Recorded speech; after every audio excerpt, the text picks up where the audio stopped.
Hello, everyone, and good evening. Today is May the 10th, 2024, Friday. This is pre recorded as I have prayer tonight.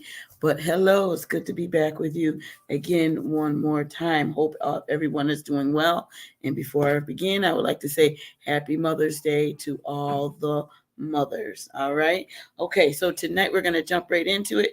Tonight we're going to talk about our impulse buying, our impulse spending. Okay, so we've been talking about being money minded, our credit score, getting a budget, getting our wants and needs. So we're going to dig a little bit deeper in it and talk about impulse spending.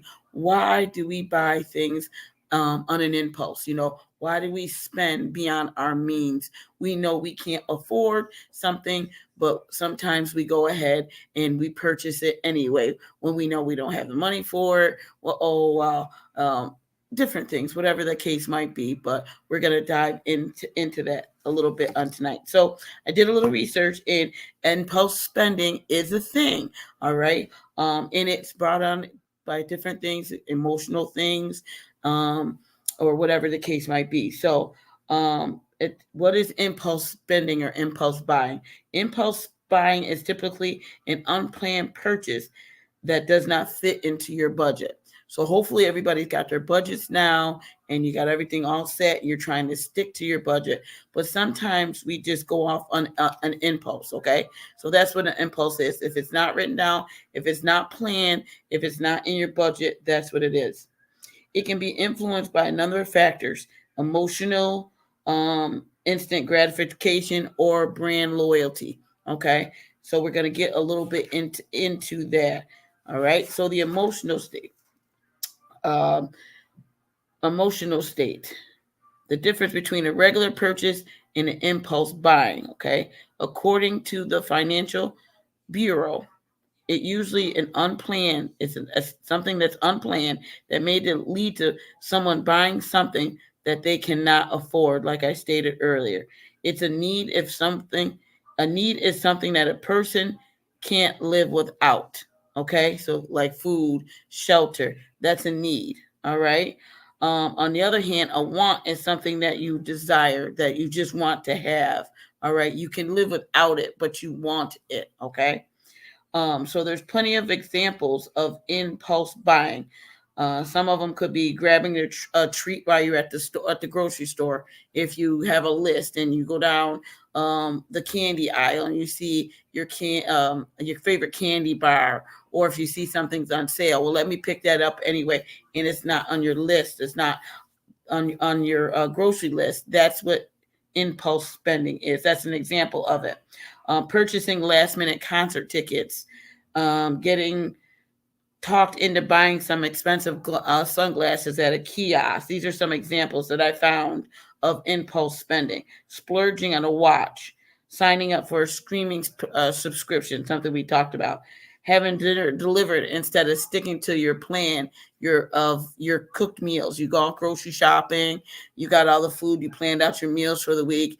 Oh, tonight I just don't feel like cooking, so you do an impulsive buy and you're spending more money on food than you had anticipated. Okay, buying something that's on sale, buying something um, that you don't need, but you see it's on sale.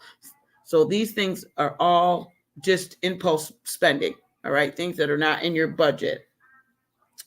And I know we all do it, and some people say or think this is not a problem, and it's just me or whatnot. You, especially if you start and begin to overspend. It's just like emotional eating. People have, people myself too have has been challenged all of my adult life with weight and things like that, and we're finding more and more that there's something that causes these issues. Okay, so could impulsive buying is more of an emotional thing. All right, some people do what they call retail therapy.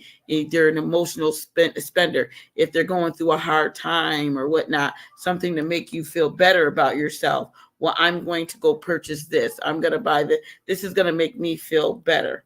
Okay.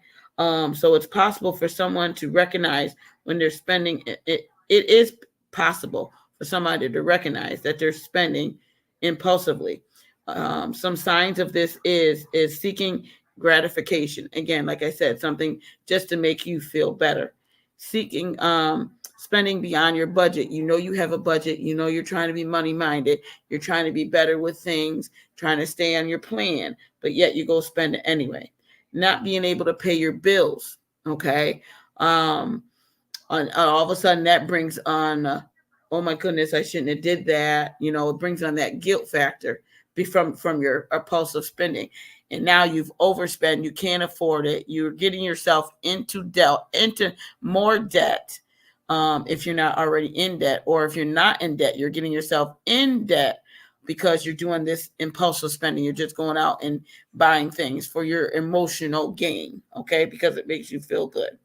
These things are all signs of impulsive spending. So if you've ever done anything like this, anything that I've mentioned, that means that there's an issue there and we need to get it under control, okay? So the first thing you got to do is recognize that there's an issue. All right. Now you got to keep in mind, keep a difference, because when we talk about budgeting, all right, we have a budget. You're going to put in that budget things for you. You got a budget for your savings, your rainy day or whatever, but you do want to have a budget for those extracurricular activities, those dinners you may want to do, the movies. So what I'm talking about is when you're going over that budget.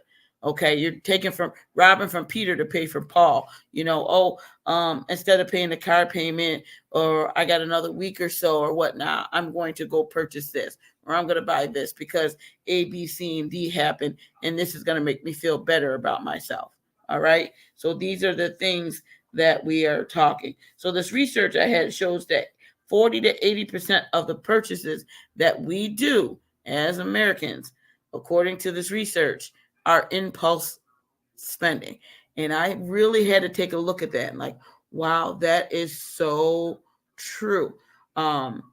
Even we can go back to week one when I talked about the Dunkin' Donuts and the Starbucks and just going to buy your specialty drinks or stuff. We're not budgeting this. We're not putting it in our budget. We go to the grocery store. We buy coffee and stuff. It's all about our emotions, our feeling. Oh, I don't feel like making it today. I'll just stop in a drive-through. It's just easier to do this, or it's easier to do that. We go off of how we feel. So what happens when we go off of how we feel? We go and spend money that we didn't budget to spend. So we all do it. So when I looked at that number, I'm like, that really does make sense. And according to the study that I looked at, the most cause for this is our emotional state of mind. Again, making us feel good about ourselves, the way we feel. Okay, I don't feel like it. I'm down. You may have had a disagreement with your boss. You may have your husband and had an argument with your husband. Your children ain't acting right and whatnot. And you're in school. You're stressed out. You're frustrated. So a lot of times, not just eating, people spend. Okay. A lot of people do, internet searching. Amazon I love Amazon too, but Amazon can be the devil. It can be the devil because you go in there and you just start scrolling and scrolling and scrolling. You start making impulse purchases, things you don't want, but you need. I'm sorry, things that you don't need, but you want, and it might be on sale, or it's Prime, so you can get it delivered for free or whatnot. So it's really, really an emotional thing sometimes when it comes to our spending as well. Okay. Some of it I had mentioned earlier is brand loyalty. I'm one. Everybody who knows me knows I love Coach by brand loyalty. Okay. I don't know why. I just love it. So I like to get Coach, and it started with the purses. Now I have shoes. I have T-shirt. I just ordered myself a carrying case for my toiletries when I go on vacation. I also ordered, and just matter of fact, just got in the mail sitting on the table a couple of days ago, a carrying case, because I've been doing a lot of international traveling, and you have to have the different plugs to put in there. Well, what happened? I went to Europe. I purchased one from Amazon. Okay. Didn't do my research when I went to Dubai. Have it, left it at home. So I had to purchase another one while I was in Dubai because I couldn't charge my phone, my tablet, my earpods, nothing. So I needed that. So what I did, I said, okay, well, I'm going to get me a case, and put it all together. Could have easily went on Amazon, or Walmart, got myself a little case. No, what do? My impulse buying, I saw one on Coach, and I ordered the Coach one. Not a need and want. But I had, I was okay because it was within my spending, my budget. All right. So purchasing it. But a lot of times in this case, in this instant, I had to do some discipline and get myself off of there to make sure I didn't buy another purse, because that would have been an impulse buy. Okay. So I'm trying to show you the difference. So a brand loyalty, if you love a certain brand or whatnot, you're going to go for that brand because you love using that product. All right. So the first thing is we have to identify this. This is part of all of our lives. Again, it goes back to what you need versus what you want. Okay. And I'm not saying that we can't have wants or shouldn't have wants. Having wants are great and no problem, but we got to budget for our wants, and we got to make sure we stay in that budget, because when we get out of that budget for our wants, that's where the issues come from. Okay. So we got to identify, stick to it, get you a plan, and make sure that it's there. Okay. And so you have that much more money for it. Okay. So I'm going to try to give us some tips on how to not to do all of this impulse buying. First one, I kind of already just went over. Create a savings plan. Create an account, in your savings, in your budget, set aside X amount of dollars. And this is what I'm going to spend on my impulse buying, on my wants. And that's it. I'm not going to do anything else. Keep that in your mind, money minded. Stick with your budget. Okay. That's the biggest way to do it. All right. The second way is to make your list, make your shopping list. Okay. When you go grocery shopping, look through your cabinets, look in your refrigerator, look in your pantry, see what you have. Groceries are way too high to spend. And as you all know, to be wasting.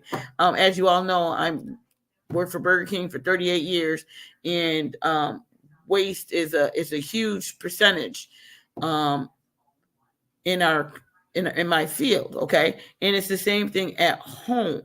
We buy a lot of things and when we're at the store that we don't even use. Think about how much produce you threw away, how much milk you poured down the drain. Okay. How much cereal you've thrown away. You open a box of cereal, or the kids open a box of cereal, and they got a quarter of a bag or a half a bag, and they leave the bag open, it's stale, we throw it away. Cereal is anywhere between $4 and $6, $7, $8 a box. So think about the amount of money that we're just throwing away. Okay. So try to make that shopping list and stick to it. Okay. Not just for groceries. School is about to be out in another month here. So what's going to happen? We're going to start planning, and parents are going to start planning to get their kids school clothes for next year. All right. So set yourself a budget. All right. So if you got 2 children and you want to get each child 5 outfits, right? Make that list. Okay. What are the outfits going to consist of? What you need to get. Okay. And then their undergarments, what they need to get, and start purchasing those things when you see them on sale. Okay. It's the same thing with the school supplies list. What I did having 4 children is when school supplies go on sale, August, September, I bought enough school supplies I budgeted and bought enough for the entire year. That way I didn't have to spend that extra money. You can get crayons for 25 cents a box, 50 cents a box. And when they're not on sale for school class supplies, you're probably going to pay $2, $3, $4 for them. Okay. So budget what you need and purchase what you need when you have that money, not just groceries. Make you a list. Okay. Even if it's a want. Okay. I love this pair. If that pair of shoes is in that budget, put it in and write it down and know that, okay, next month when I have that money, I'm going to be able to make that purchase. Now, if not, you can wait and talk about it, look for it and say, maybe it will go on sale, and wait a little while. Okay. So that's another part of impulse spending. I think we talked about a Coach purse that I saw, a purple one I put on there. Should I or shouldn't I?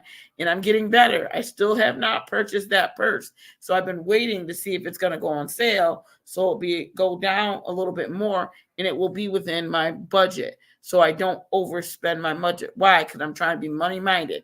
My goal is to be able to make sure that I have enough money when I retire, Lord spare my life, that I can live the way that I'm living now. I don't want to sacrifice anything. Okay. So in order to do that, I have to make small sacrifices now with my wants to be able to continue to live the way I want to live when I retire. Okay. So make your list. Okay. Number two, pay with cash. All right. A lot of times, okay, most people, including myself, don't carry cash anymore. Okay. So what you want to do is get your minds focused on the green, on that cash. If you don't have cash on you, if you don't have enough cash, don't purchase it. Yesterday I was somewhere and I looked up at the at their prices, and when I was in a restaurant and I noticed the prices, and it said on one side it said cash and the other side it said credit. And if you use your credit card or your debit card, they charge you more than if you use cash. If you use cash, it would be less. A lot of gas stations do that now. If you pay with cash, the gas is cheaper than if you use a credit card. Okay. So this hopefully will help you as well. If you don't have the money on you, it's not with, I can't get that now. It's a want. I'm going to write this on my list. I'll go out and, the next time I'm at the bank, I'll get the money and I'll be able to make that purchase with the cash. No money, no buy. Don't buy it. Okay. Because if you put it on that credit card and you think you're paying $199.99 for it, all right, when that 30%, between 20 and 30% interest hits that credit card, when you don't pay the whole thing off, you're paying a whole lot more for that item. Okay, so keep that in mind. So another way to stop the impulse spending is think cash. Pay with cash. No cash, no buy. Okay. Next thing is suggested to ask yourself questions. Okay.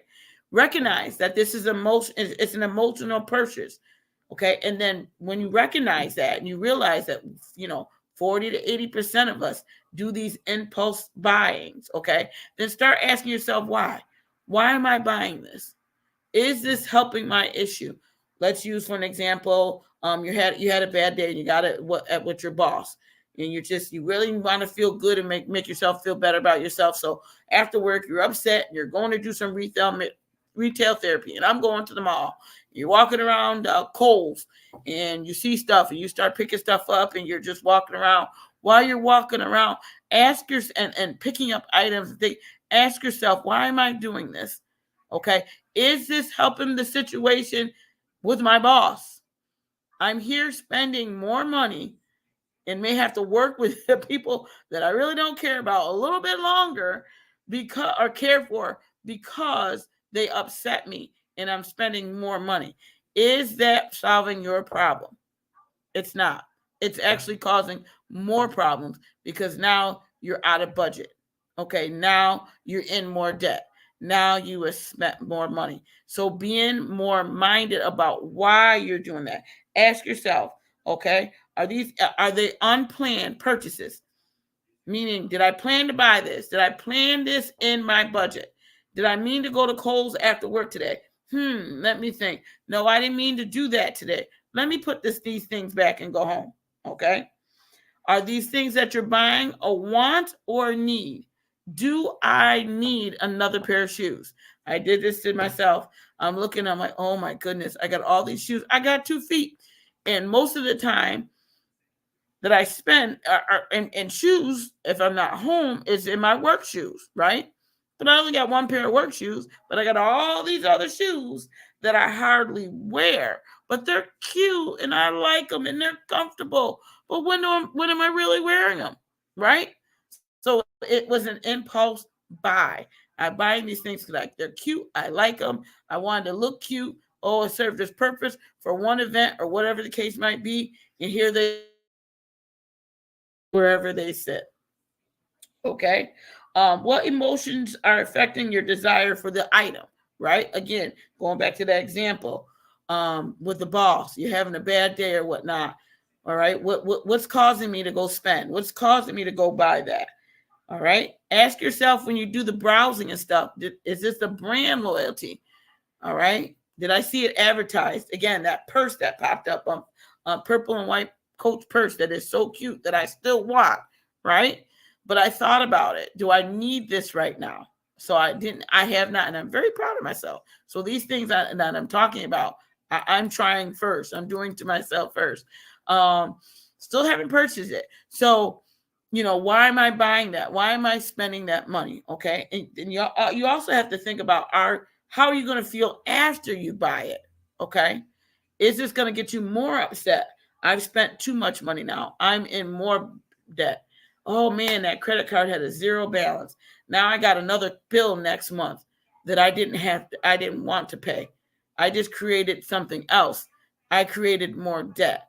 All right. So you always want to keep these things in mind to help you not to just be a compulsive spender. Just go out and buy to be buying things. Okay. I found another study here that had some tips as well. So I'm going to try to give you these tips as well here. One of their tips was to practice a 24-hour rule. Okay, to resist your brain's urge to buy something between your impulse and actually purchasing something. Again, giving yourself time to think about it. So you had that rough day at work today with your boss and you want to do some retail therapy. All right. And you're upset. You get off of work and you're driving home. You're on your way to the mall. Talk to yourself. No, let me think about this. Let me take a day and think about it before I go make that purchase. And 9 times out of 10, you can talk yourself out of it. And I'm a witness, and it does work because I obviously did that with that person. I wasn't doing it because I had an argument with my boss. I was just doing it because it was cute and I wanted the purse, an impulse buy. But no, I don't need that. You don't need another one. Sometimes you just gotta talk to yourself, speak over yourself. All right. Again, they said they're using the same things to use cash only. Oh, I like this one. They said find an accountable buddy. All right. So your buddy could be your spouse, your husband, or your wife when you guys are budgeting and things together. And okay, we'll go back to the example with the boss. You had a hard day with work in the boss today, and you get off work and oh my goodness, you head into the mall. Call your husband. Hey, such and such happened at work today. I'm about to go to the mall, do a little retail therapy. That buddy, your husband can say, well, honey, that's probably not a good idea. That's an impulse buy. It's not within budget, and hopefully your buddy will be able to help counsel you out of purchasing that thing. Not getting on you. Oh, don't do that. No, we don't want to be like that. And just to help them be more accountable. And you can be somebody else's buddy. Think about it. The consequences of that purchase, the consequences of that action before it happens. So I did like that. I like that, to find an accountable buddy, somebody that will help you and has the same mind and know your goals. It could even be a coworker, a coworker that that you have and knows the disagreement that you have with the boss, and they're your accountability financial partner. And you go to them, such and such happened. Yeah, but you don't want to share. You don't want to do that. Don't let them do that. Bring you to that level or whatnot, because that's only going to hurt you in the long run. You're going to get in more and more debt or things like that. Okay. So these are just some things that I looked up about our impulsive spending. All right. So keep in mind what it is. All right. And you can be, it is possible. All right. It is a thing to be an emotional shopper, an emotional spender, an impulse buyer off of how you're feeling, all right, to help you feel good about it. So we have to recognize it. And now that we realize that we might have these issues, now we know we got work to do to try to take care of it. Recognize it and take care of it. Try to make a plan. I'm not going to do that. All right. It's not within my budget. Get an accountability partner. Take time to think about it. Only purchase with cash. There's a lot of things that you can do to help you with that impulse buy. All right. I hope you enjoyed tonight's lesson. If you have any questions or whatnot, you can always leave it in the comments or text me or message me. Or if you have any other suggestions or ideas, I'd love to know what you or doing now that can help us to be more money minded. I would really greatly appreciate your feedback. Thank you. God bless y'all. You have a wonderful evening, and we'll be back with you again on next Friday. God bless.